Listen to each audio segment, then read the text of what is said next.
pleasant. Welcome to the car.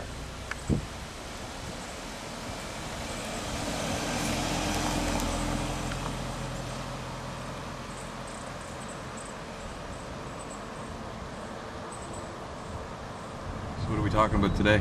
It's funny you should ask. I've got the new 2011 Kia Optima, and I gotta tell you, I like this car overall.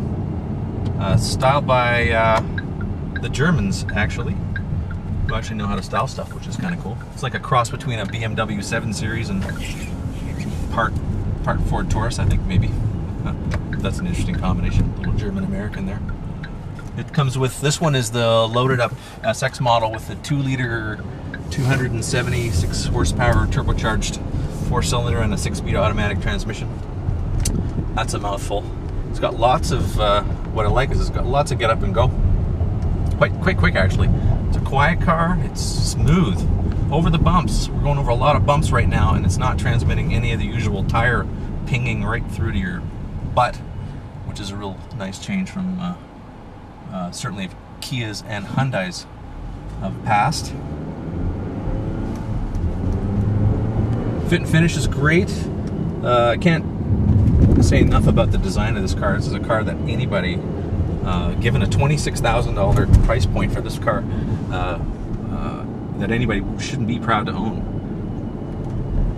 It's awesome. Snag is if you're Canadian and you're watching this, the car is actually $35,000, and we haven't spent enough time investigating what the package differences are. But model for model, it seems to be quite a bit more in Canada than the United States.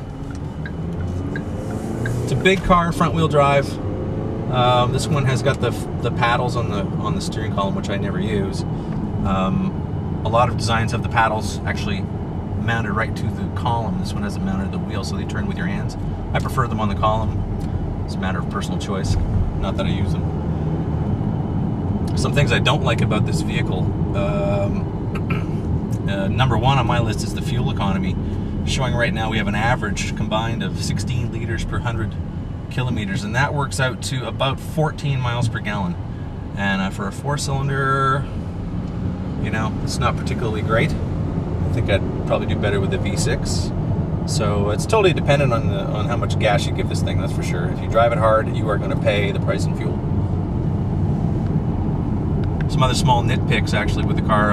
They have really unique wheels, and it seems to be a love it or hate it thing. I like them, but I think they're quite a bit too small for the size of the car. So nice style, but another inch or two in diameter. They're 18 inches. It just looks like a forklift. That's about all I can say. Otherwise, not bad. There's some fit and finish issues, small ones. This console here, you find if you grab it, shakes around a little bit too easy, it makes some noise. I suspect that over a long enough time that'll start to rattle. It has some interesting carbon fiber plastic, which actually looks more authentic than most of the tape you'll see in a lot of cars, so that's not too bad. Some of the seams on the leather don't quite line up with some of the adjacent plastic, and it's not a lot of rear headroom in the car for a car that's this large. It's got a big trunk, but when you sit in the back, I'm only 5'10", and there's only about an inch between my my head and the ceiling in this car. Otherwise, buy it. This is a great car. Go out, just buy it. Spend the money.